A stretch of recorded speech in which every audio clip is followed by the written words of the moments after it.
자, 오늘 5위 소식과 1위 소식입니다. 국정감사장 오늘도 역시 뜨거웠습니다. 국감장 피날레를 장식한 두 여걸, 관심이 많았던 여걸인데요. 어떤 사람들일까요? 아마 재밌는 영상 잠시 후에 보실 수 있을 것 같습니다. 자, 그리고 오늘 문재인 의원이 집중포화를 퍼부었습니다. 바로 전작권 문제의 약속을 지키지 않았다, 이렇게 해서 정부와 여당을 공격한 건데요. 어떤 일들이 있었는지 오늘 국감장 얘기 자세히 한번 해보겠습니다. 자, 오늘 조수인 차장, 오늘 김부선 씨가 드디어 국감장에 나타났죠. 네, 오늘 국회 국토교통위원회의 참고인으로 출석한 사람, 바로 요즘에 난방열사라고 불리는 배우 김부선 씨였습니다. 난방열사요? 예. 아파트 난방비 비리 의혹을 폭로했기 때문에 이 난방열사라는 그 별명이 붙었는데요. 예. 지금 오늘 나온 장면인가요? 네, 굉장히 베이지색 그 투피스로 굉장히 수수한 옷차림으로 나왔죠. 그리고 처음에 첫 의원이 떨리지 않느냐라고 물었더니 많이 떨린다, 기자들 때문에요 라고 하면서도 막상 난방비 비리 문제에 대해서 질문을 받자 거침없이 준비한 듯한 아주 달변을 쏟아냈습니다. 예. 오늘 굉장히 뭐 화장도 많이 했고 드라마 대본까지 들고 왔다고 하던데요. 예. 자, 오늘 이 얘기를 좀 많이 한 것 같은데 국회에서 뭐라고 했는지 한번 또 들어봐야겠네요. 직접 한번 들어보시겠습니다. 대본 연습하다 오신 거예요? 촬영하다가 왔어요. 지금 또 경북 봉화 가야 돼, 야간이잖아. 막 떠왔는데 준비했는데 아무것도 생각이 안 나고 그냥 본능적으로 대답을 해야 될 것 같아요. 되게 못할 것 같아요. 자, 김부선 씨 오늘 와서 할 말 다 하고 이렇게 속 시원히 하고 갔을 텐데 가는데 나갈 땐 뭐 좀 눈물도 보였다고 하던데요. 네, 눈물도 흘렸고요. 오늘 정치권의 역할에 대해서 김부선 씨가 한 얘기, 이거는 보통 정치인보다 더 했습니다. 아, 그래요? 뭐라고 했냐면요. 새누리당이 민생 하는데 6월 지방선거에서 싹쓸이 하지 않았냐. 대통령께서는 4대학이라고 하면서 이 4대학 근절 문제를 얘기를 했는데 의식주인 이 주거생활, 난방비 비리까지 5대학으로 규정해주면 많은 사람들이 행복할 거다. 네, 이렇게 질의를 했고요. 난방비까지 5대학. 네, 기자들에게 당부도 했습니다. 아주 애교 어린 당부였는데요. 날 미워하지 말고 오버석질 말고 이렇게도 얘기를 했고, 그 김 씨가 이렇게 그 손목을 들면서 프랑스제 명품 시계를 차고 온 그 정도. 요 시계네요. 예, 제가 상표는 얘기하지 않겠습니다. 뭐 이런 시계네요. 네, 그죠? 그런 점도 눈에 띄었습니다. 자, 오늘 나가면서 어쨌든 지금 눈물을 흘리죠. 국회에 오늘 등장해서 많은 관심을 받았는데 이분 말고도 오늘 제목에서 봤듯이 두 여걸이라고 했는데 한 여걸이 남은 거네요. 자, 누구 얘기인지 또 설명해 주시죠. 네, 바로 김성주 대한적십자사 총재 얘기입니다. 네, 지난주 목요일 국정감사에 그 출석을 해야 되는데 그날 아침에 중국 베이징으로 건너가서 굉장히 그 야당 의원들로부터 뺑소니 쳤다, 이런 비판을 받은 인물인데 오늘 드디어 모습을 드러냈습니다. 오늘은요, 자신에 대한 어떤 비판을 의식한 탓인지 죄송하다, 사과드린다, 이렇게 굉장히 낮은 자세로 국정감사에 임했습니다. 여걸의 낮은 자세, 어떤 모습이었는지 화면으로 한번 보시겠습니다. 어떤 비감기관의 장이 자기가 국정감사 받는 날짜와 시간을 정해서 국정감사를 받습니까? 국회를 무시한 데 대해서 사과의 말이 한마디도 없습니다. 우선 제가 국간 기업인으로 지금까지 살다가 제가 판단을 잘못한 것 같습니다. 이 일로 인해서 이렇게 큰 정말 어떤 많은 그 심려와 불편을 끼쳐드린 데 대해서 우리 국민들 여러분께 또 우리 의원님들께 깊이 사과하고. 그거 좀 핑계치고 너무 유치한 거 아닙니까? 사과를 하실 거면은 깨끗하게 하시고 그런 말도 안 되는 핑계 대지 마시고 다시 제대로 사과해 주시기 바랍니다. 자, 사과를 오늘 계속 열심히 했는데 야당 의원들 또 여당 의원들까지도 별로 누그러지지 않는 것 같아요. 박성훈 논설위원 어떻게 봐야 될까요? 네, 그 국정감사는 아시다시피 그 국민을 대표해서 특히나 그 공직과 공직 유관 기관장들이 한 해 그 예산과 조직 운영을 평가받는 자리입니다. 그러면 당연히 국회가 요청을 했을 때 당연히 이것은 출석해야 되는 자리였기 때문에 그 부분에 대해서 깊이 있게 사과를 해서 저런 뒷말이 안 나오게 해야지. 지난번 김현 의원이 사과를 본인은 했다고 그러는데 사과로 그 피해자가 받아들이지 못했던 거와 마찬가지로 국회의원들 앞에서 좀 더 본인의 장기인 그 감성 터치에 맞게 좀 더 사과를 제대로 했어야 됐지 않았을까. 예. 뭐 여러 번 사과를 했는데 아마 저런 과정들이 이제 뭐 쌓이다 보면 마음도 좀 누그러지지 않을까 싶습니다. 자, 이번엔 좀 다른 국감장으로 가보겠습니다. 이번에도 아주 관심 있는 인물의 목청이 높아졌었는데요. 누군지 직접 영상으로 확인하겠습니다.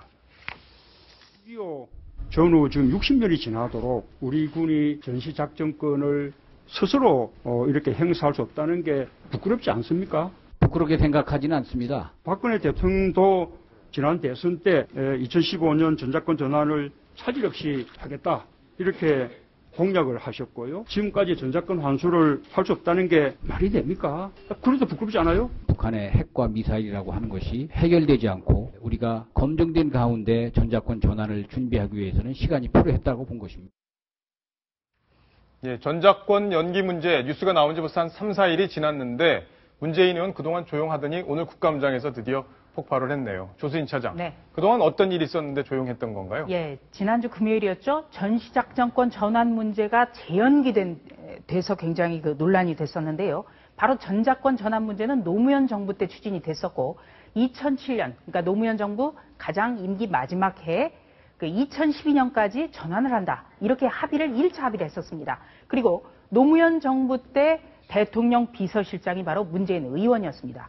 그리고 문재인 의원은 이명박 정부 때도 내내 전작권 그 전환이 아니라 전작권 환수 이런 표현을 쓰면서 전작권 환수는 자주 국방을 위한 것이다. 이렇게 강연회에서 여러 가지 얘기를 했었습니다. 그러니까 환수, 미국이 갖고 있는 것을 빼앗아 온다는 뜻입니다. 예. 그러니까 어떻게 보면 되찾아온다는 거죠. 그렇죠. 예. 이 전환이라는 것은 그냥 그 옮겨진다. 이런 객관적인 가치 중립적인 단어인 반면에 이 환수, 남에게 있던 것을 빼앗아 온다. 네, 이런 말까지 섞어가면서 굉장히 그 전작권 전환에 대해서 관심을 가져왔는데요.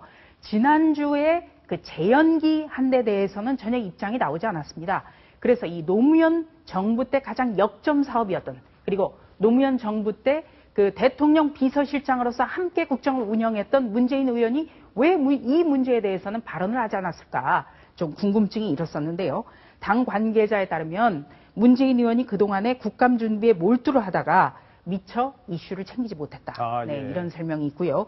그리고 이 전작권 이슈는 차기 대선에도 굉장히 그 뜨거운 이슈가 될 수밖에 없고 이게 어떤 당의 정체성에도 밀접한 영향이 있기 때문에 발언을 해야 된다고 판단했다는 게 바로 문재인 의원 측의 설명입니다. 예. 자, 박성훈 논설위원. 네. 지금 문재인 의원이 보면 줄곧 뭐 전작권 문제뿐만 아니라 계속해서 정보와 각을 세우고 특히 박근혜 대통령을 계속 공격하는 모습을 보일 수 있는데 네. 어떤 친노 세력의 결집, 네. 반박근혜 세력에 대한 결집 이런 걸 노렸다 이렇게 볼 수 있을까요? 그렇죠. 아시다시피 김무성 대표가 상해에서 개헌 본물 발언을 했을 때 연말에 이제 개헌론이 본물 터질 것이다라고 했을 때에 그 박근혜 대통령의 당초의 그 개헌 불가 발언 때문에 결국 하루 만에 걷어들이지 않았습니까? 김무성 대표가 이걸 걷어들인 걸 놓고 바로 문재인 의원이 긴급조치 시대를 연상케 하는 독재적 조치다. 즉 청와대가 대통령이 어떻게 국회에서 논의하는 개헌 논의를 막을 수 있느냐. 이렇게 바로 독재라는 표현까지 써가면서 강하게 대통령을 비판했었습니다. 바로 그런 맥락에서 이 전작권이라고 하는 것은 개헌이 말하자면 국내 정치의 빅 이슈라면 전작권 전환이라는 것은 바로 외교안보의 빅 이슈입니다. 특히나 지금 조수진 차장이 설명했듯이 바로 노무현 정부 때 이른바 군사주권, 자주권을 내세워서 어떤 우리의 전작권을 가져온다. 이렇게 했었는데 이것을 바로 박근혜 대통령이 북핵이라고 하는 실존하는 위협이라는 이유로 이런 명분으로 이것을 다시 재연기한 상황에 대해서 만약에 그대로 있다라고 하면 노무현 정부 때 사실은 그때 정책 자체가 잘못 그려졌다. 이것을 인정하게 되기 때문에 향후 아마 대선에 가서도 이 부분은 주요한 이슈로 아마 공격을 할 것 같습니다. 자, 문재인 의원 소식은 여기까지 정리를 하고요. 자, 김민지 기자. 네. 그동안에 논란이 됐던 것 하나 있잖아요. 왜 도둑을 과잉 진압해서 뇌세상 때 빠뜨린 것 때문에 한동안 계속 논란이 컸었는데 이 문제가 오늘 국감장에서 거론이 됐었죠.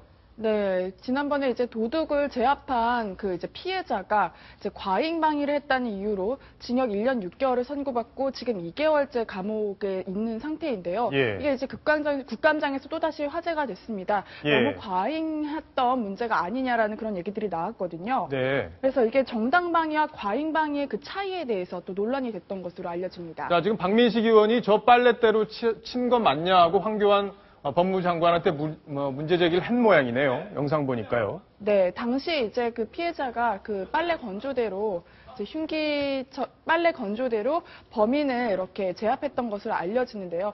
박민식 의원이 이제 흉기가 맞냐고 이제 그 얘기를 했던 것으로 보입니다. 예.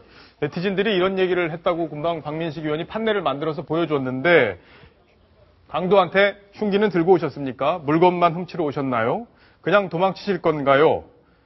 혹시 어디 아픈 곳 있으세요? 이렇게 물어봐야 되는 거냐? 그러니까 이런 비아냥이 나온다 이걸 설명한 거죠? 이번 사건의 경우가 이제 아무래도 자신을 지키기 위해서 그렇게 정당방위 행위를 했는데 그것이 과잉했다라는 이유만으로 징역까지 선고받을 수 있는 것이냐에 대해서 누리꾼들이 가장 많은 문제 제기를 했고요.